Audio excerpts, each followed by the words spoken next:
Bueno, el objetivo es de ver psicología de la percepción.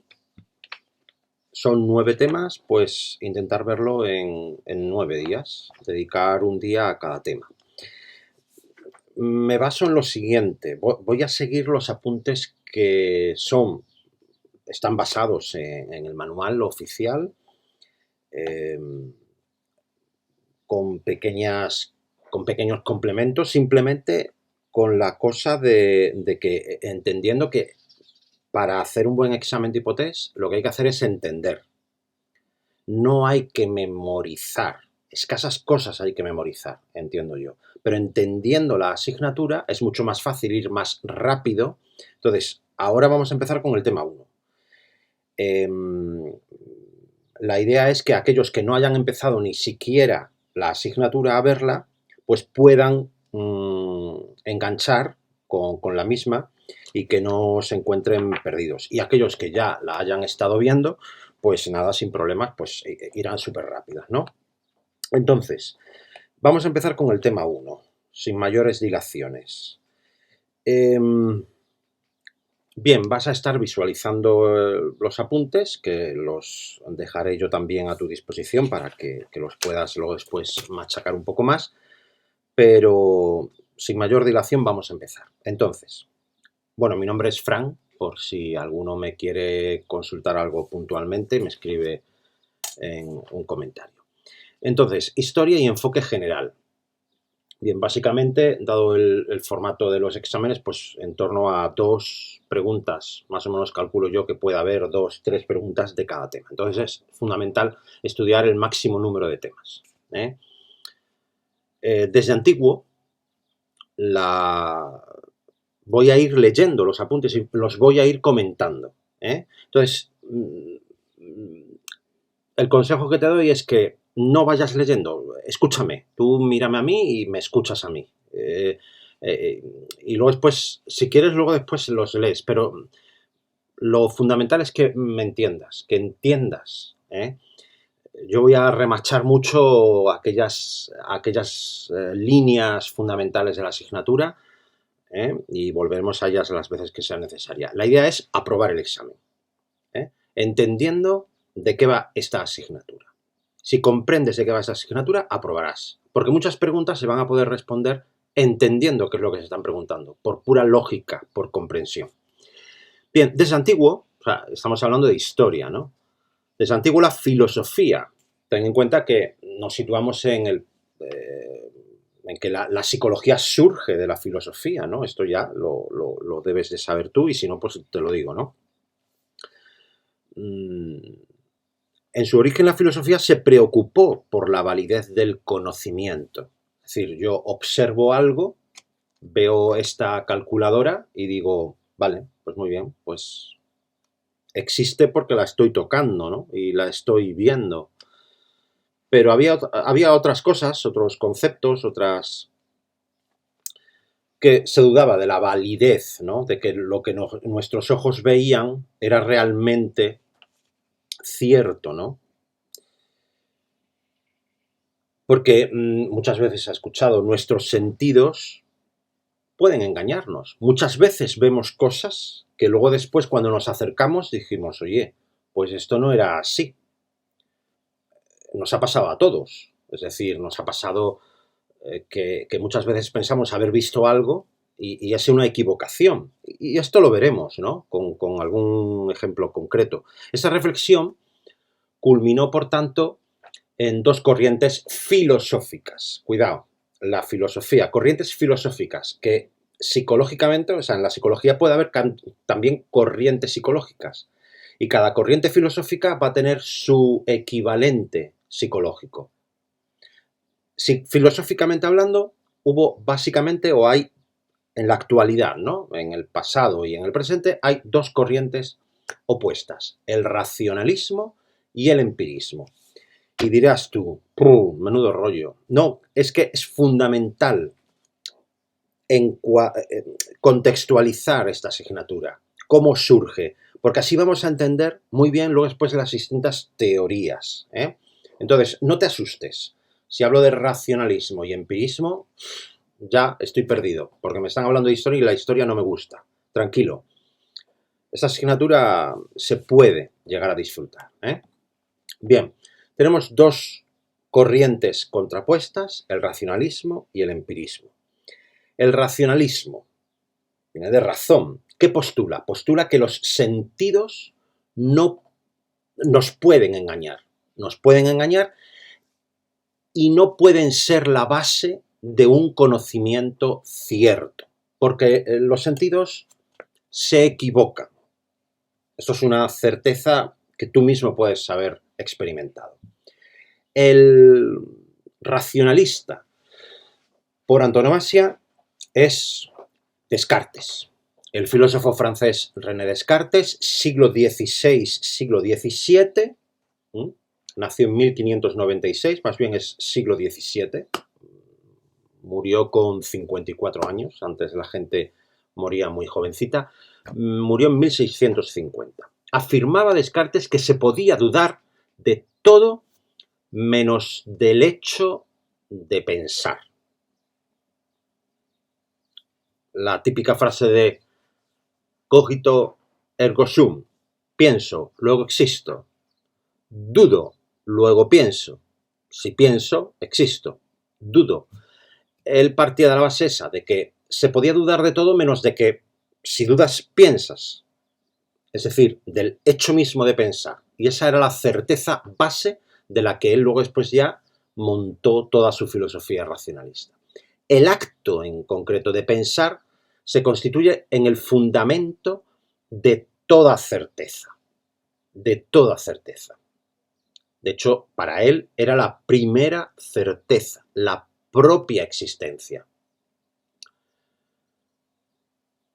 Es decir, el hecho cierto de que existimos. No se podrá saber si de qué manera existimos o para qué existimos. Eso ya es secundario. La propia existencia la entendamos como la entendamos. Pero el hecho de existir, existimos. Porque si no, no estarías tú ahí, ni yo estaría aquí. Algo existe en nuestro ser o en nuestro interior, ¿no?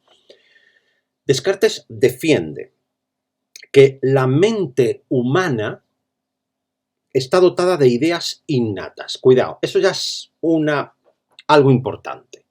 Descartes es un innatista. Innato significa que ya vamos de origen con ello, que ya nacemos con eso. Que ya ideas innatas significa que ya venimos con ellas puestas ahí, que no son adquiridas, ¿eh? Es decir, Descartes defiende que la mente humana está dotada de ideas innatas que no dependen de los sentidos.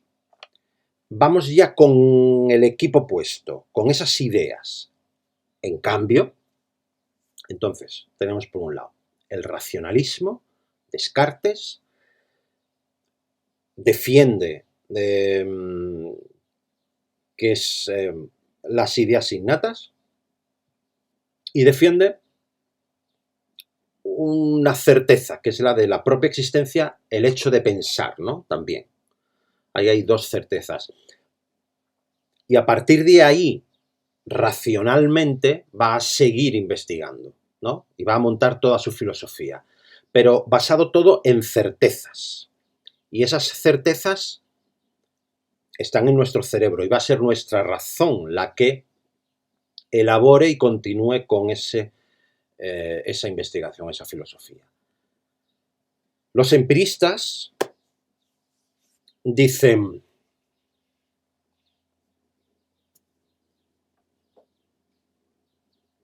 no hay un conocimiento cierto.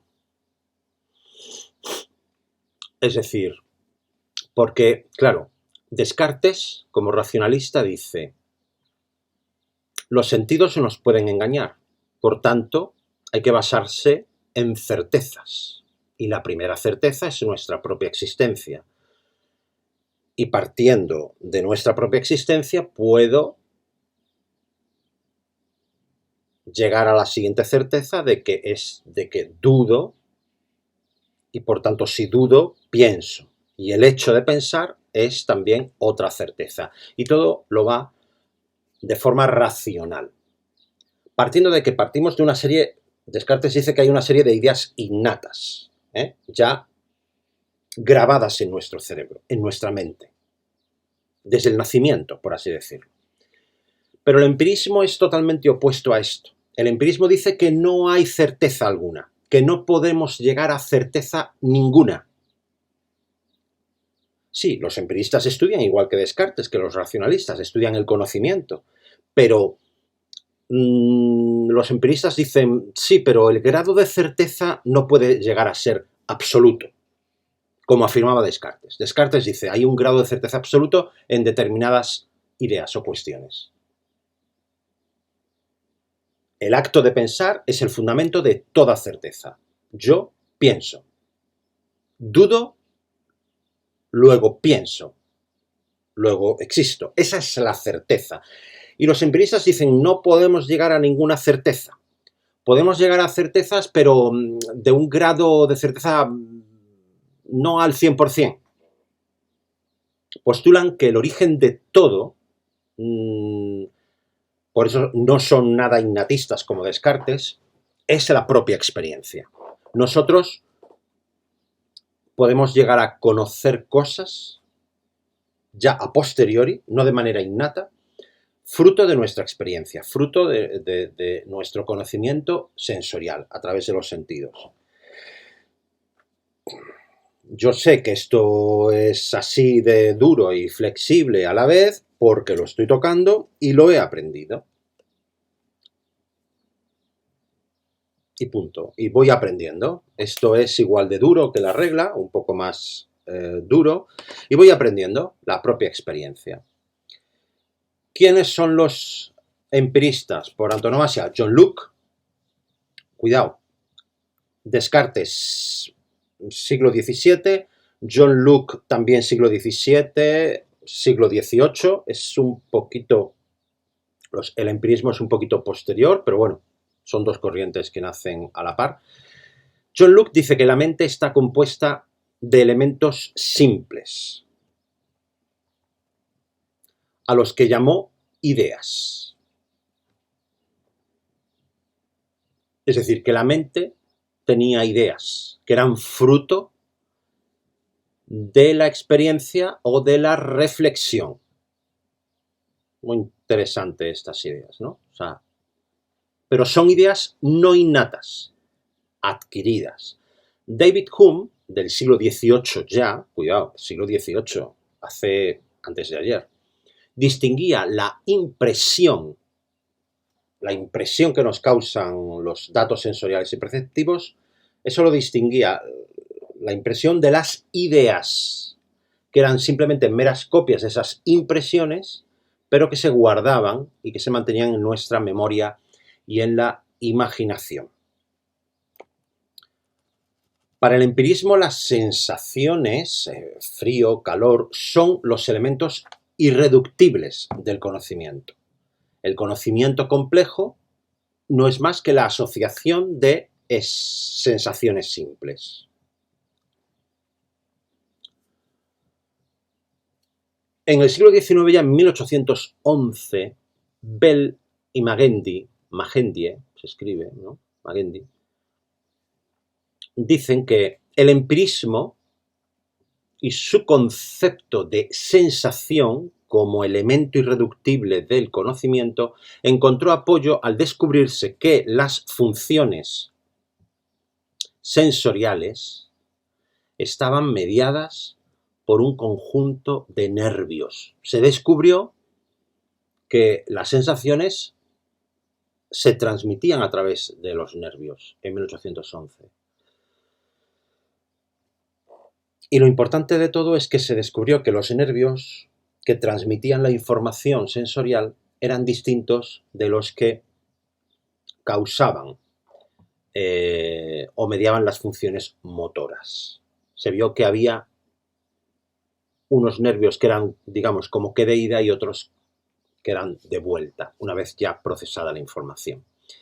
En 1820, entonces claro, aquí el empirismo se vio como que justificado, ¿no? O sea, encontró apoyo, se apoyó precisamente en esta base anatómica o fisiológica de que esas sensaciones tenían y se podían constatar a través de los nervios. En 1820, Johannes Müller formuló su teoría de la energía específica de los nervios. Es decir, la energía específica, concreta, la energía de los ojos visual era distinta de la energía táctil o de la energía auditiva.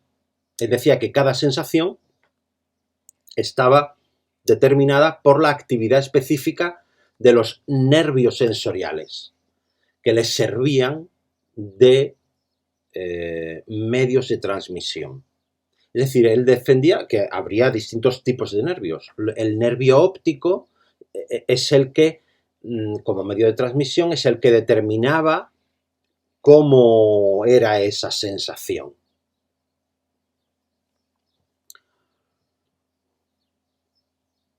Independientemente de cuál fuera el estímulo que causara esa actividad. Es decir, que si yo, por ejemplo, me toco aquí, pero en vez de ir por este nervio, yo esa misma sensación la conectase con el nervio óptico, yo vería.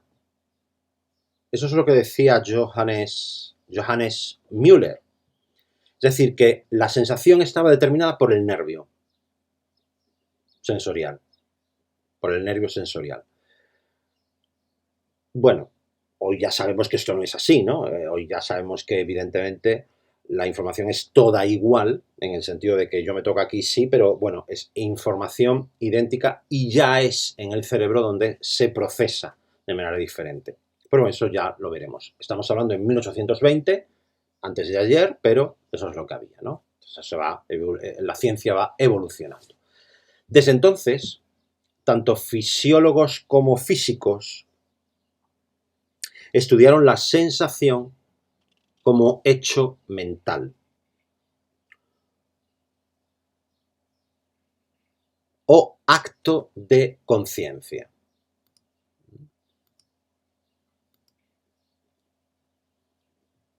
O acto de conciencia.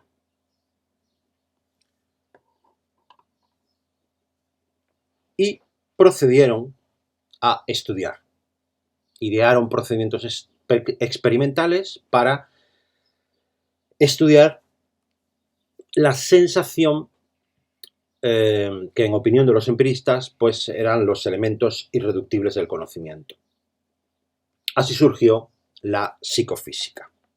En 1834, 12 años después de Müller, Weber introdujo el concepto de diferencia apenas perceptible. Esto se estudia en psicometría. Si has estudiado psicometría, te vendrá muy bien para percepción, pero si no, pues aquí también lo vas a ver, ¿no? Aunque un poco más teórico que en psicometría, pero bueno. El concepto de diferencia apenas perceptible, DAP, y descubrió que no se trataba de una cantidad absoluta. Es decir, si yo me pongo un mechero, ¿no? ¿Dónde tengo yo un mechero? No tengo ahora mismo ninguno. Me pongo aquí un mechero. Y siento calor, ¿no? Siento calor del mechero. Y pongo un segundo mechero, voy a obtener más calor y yo voy a sentir más calor. Pero Weber observó que no se trataba de una cantidad absoluta. Calor 1, pongo 2 mecheros, calor 2. No. Sino que ese incremento de sensación estaba en base a una razón constante del estímulo sensorial que se estaba juzgando, que dependía de si era tacto, si era visual, es decir, que estaba en función de una razón, de un número que multiplicaba, de una razón constante, que multiplicaba el estímulo original. Esto lo veremos porque luego después en el tema 9 se va a ver esto más en detalle. De hecho, muy posiblemente después del tema 1 veamos el 9, porque el 9 nos va a aclarar muchos conceptos técnicos, por así decirlo. Pasamos ya del 34 a 1860. Fechner estableció las relaciones matemáticas precisas entre los estímulos. Es decir, podrían preguntarnos, ahora retomamos un poco, podrían preguntarnos a quién se le puede adjudicar o corresponder la teoría de la energía específica de los nervios. A Müller. ¿A quién le debemos el concepto de diferencia apenas perceptible? A Weber. ¿Qué dos corrientes filosóficas hay? Racionalismo, Descartes, empirismo, John Locke y David Hume. Locke y Hume.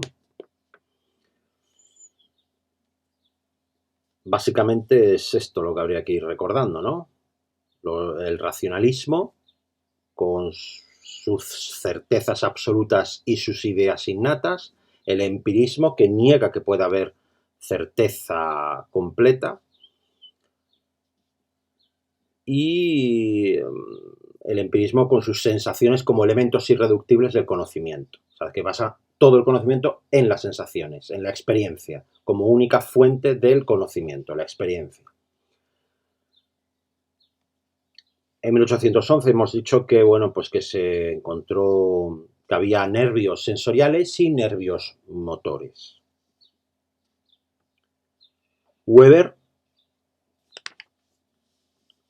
introdujo el concepto de diferencia apenas perceptible y Fechner estableció las relaciones matemáticas entre los estímulos, completó lo que decía Weber, estableció las relaciones matemáticas precisas entre los estímulos, un estímulo, yo me pincho aquí y a mí me duele si me pincho, medidos en escalas físicas, yo puedo medir esto por la fuerza, yo puedo imprimir un grado de fuerza 1, 2 o 3, y si aplico más fuerza física me lo llego a clavar. Entonces establecía ese estímulo medido físicamente en unidades físicas,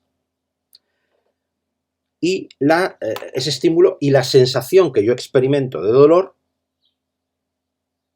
pero evidentemente yo no puedo medir, porque el dolor es algo subjetivo. ¿Cómo lo mido?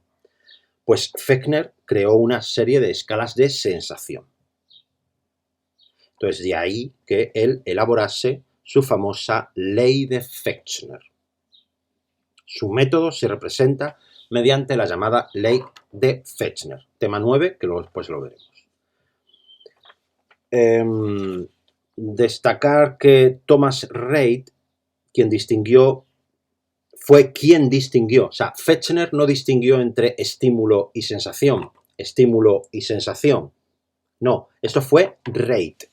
Thomas Reid, años antes, finales del siglo XVIII, 1796 murió, quien distinguió entre sensación y percepción. Un tipo test hipotético, hombre, esto no te lo van a preguntar porque tampoco es anecdótico, pero bueno, que el que distinguió la sensación de la percepción fue Reid, en un gesto de restarle la excesiva importancia que el empirismo había dado a la sensación. Recuerda que el empirismo, digamos por así decirlo, radical, basaba que todo el conocimiento estaba basado en la sensación, en las sensaciones como elementos irreductibles del conocimiento. Reid dijo, bueno, espérate, realmente la sensación no, más bien la percepción. Claro, y ahí se quedó, pero sabemos hoy que la percepción está mediada por nuestra mente, por la razón. Por tanto, no podríamos apoyar un empirismo radical. La percepción para Reid depende de la sensación. Sí, claro, arranca todo de un estímulo, pero es mucho más que un solo estímulo. La percepción incluye una concepción del objeto. La sensación no. Y cuando hablamos de concepción del objeto estamos hablando de algo ya racional o cognitivo. Y también es una irresistible convicción de la existencia del objeto. Cuando nosotros percibimos algo, lo categorizamos y le dotamos de una existencia objetiva. Es decir, esto ya nos vamos preparando, ¿no? ¿Qué es percibir? Percibir no es solo sentir. Ese sentir está dotado de cognición. Y esa cognición es que categoriza. Si yo me pincho aquí, ya estoy categorizando que esa sensación de dolor proviene de mi mano izquierda. Estoy categorizando, clasificando al objeto. Debe de ser un objeto punzante, porque me estoy sintiendo algo muy concreto y puntual, y le estoy dando de una existencia objetiva. Si yo quito esto, puede ser que no me deje de doler, me sigue doliendo un poquito porque a lo mejor me he hecho daño, ¿no? Pero yo ya he dejado de sentir. ¿Por qué? Porque ya no existe el estímulo. Entonces, es importante que sepamos que Reid es un antecedente precisamente de la teoría, que luego después veremos a continuación, y en el tema 4 de la teoría de la percepción directa de Gibson, que es importante conocerla en profundidad. La teoría de la percepción directa de Gibson tiene como antecedente esta distinción entre sensación y percepción, y de hecho que Reid afirmaba que la existencia real de los objetos es percibida directamente, ¿no? Ya veremos qué es esto de la percepción directa, qué quiere decir Gibson con todo esto. Bien, y llegado aquí, esto pues es el contexto, finales del siglo XVIII, principios del siglo XIX, el contexto en el que se va a manejar la denominada teoría clásica. Y es muy importante esquematizar cómo vamos a estructurar Vamos a ver, la teoría clásica, por una parte, es decir, la primera teoría, por así decirlo, propiamente psicológica, no filosófica, sino psicológica, la teoría clásica. A continuación veremos la teoría de la Gestalt, para luego después ver también el conductismo. Pasaremos a ver la teoría de Gibson y ya pues nos pasaríamos a la psicología cognitiva, ¿no? O sea, que es, digamos, como que la última. Bien, vamos a estudiar en profundidad la teoría clásica. Bueno, antes de continuar, es muy importante testear para ir consiguiendo. Vamos a hacer 8 preguntas extraídas de un conjunto de test. No nos va a dar tiempo a hacer todos, pero sí para ver el nivel de detalle al que hay que estudiar. Son preguntas hipotéticas, me refiero que haremos también preguntas de exámenes, evidentemente, pero son de algún centro, del centro asociado de Cartagena. Bueno, vamos a ver. Dice, vamos a ver la primera pregunta. La afirmación de que todo, esto relativo a este primer apartado, la afirmación de que todo conocimiento proviene inicialmente voy a anotar las preguntas.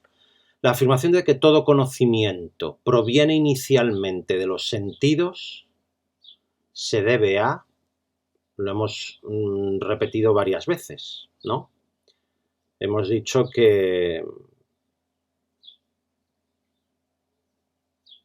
había dos corrientes filosóficas, el racionalismo, el empirismo, y bueno, pues aquí la psicofísica no es más que la ciencia que estudia la relación que hay entre sensación, entre estímulo y sensación, ¿no? Pero aquí, pues yo creo que no hace falta justificarlo que la correcta es la B, ¿no? O sea, esa es la B. El racionalismo, todo conocimiento proviene de la razón. Ya partimos de una serie de ideas innatas y el racionalismo es parte de una serie de certezas, la certeza de la propia existencia y la certeza de que si dudo, pienso. Y la certeza fundamental es esta, de que pensamos, ¿no? Es el empirismo, el que dice que todo el conocimiento proviene de la experiencia y esa experiencia está adquirida a través de los sentidos. Por tanto, la B. 1B. 2. La doctrina de la energía específica, fíjate que lo dije, de los nervios se debe a Charles Bell, no lo hemos estudiado, a Magendie, a Johannes Müller. Pues lo hemos visto que esto fue lo que precisamente les sirvió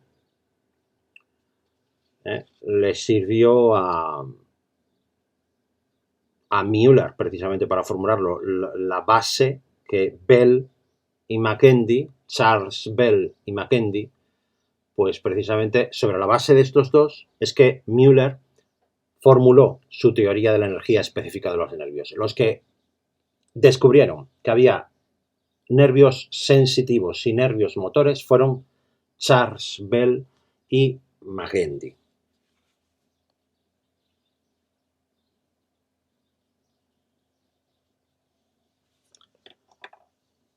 Por tanto, la C.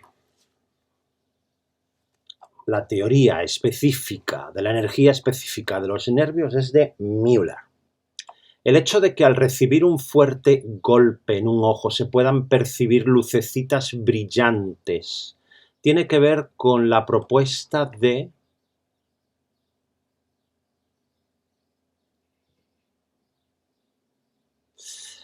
pues precisamente de Johannes Müller, fuerte golpe a un ojo, que decía que la energía específica que dependía, que la sensación dependía, precisamente estaba determinada por el nervio,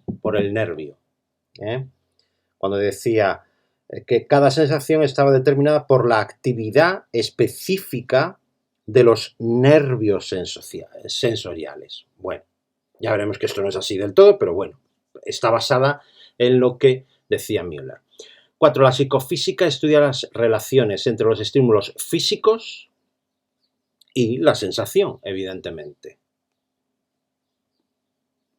4A, 1B, 1C, 3C y 4A. 5. El estudio de la percepción se ocupa de la forma en que las personas forman una representación consciente del entorno y la precisión de esa representación.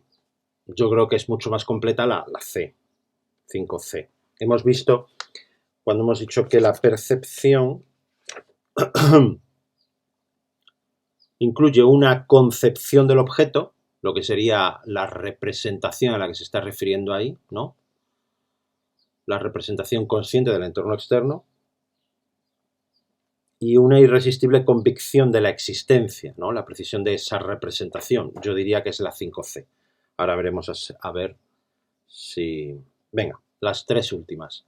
6. Señale cuál de estos filósofos y hombres de ciencia propuso una distinción entre, por ejemplo, las acciones de percibir un gato y el saber que este es un tipo de animal.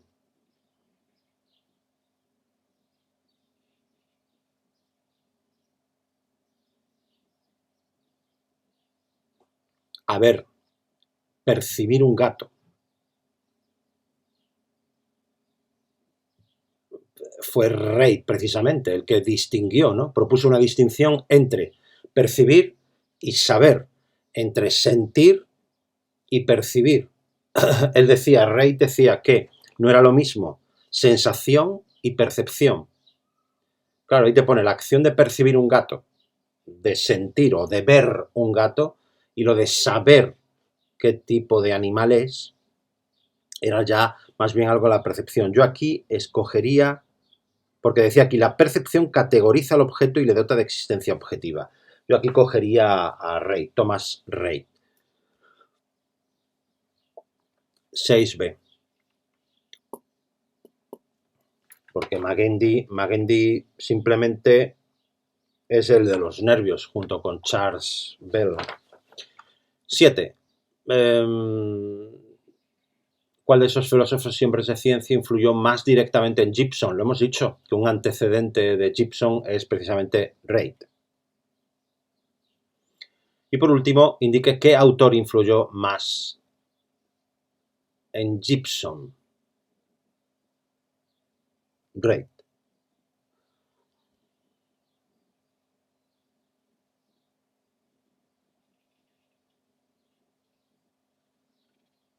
La 7 y la 8 la verdad es que me hacen dudar, porque...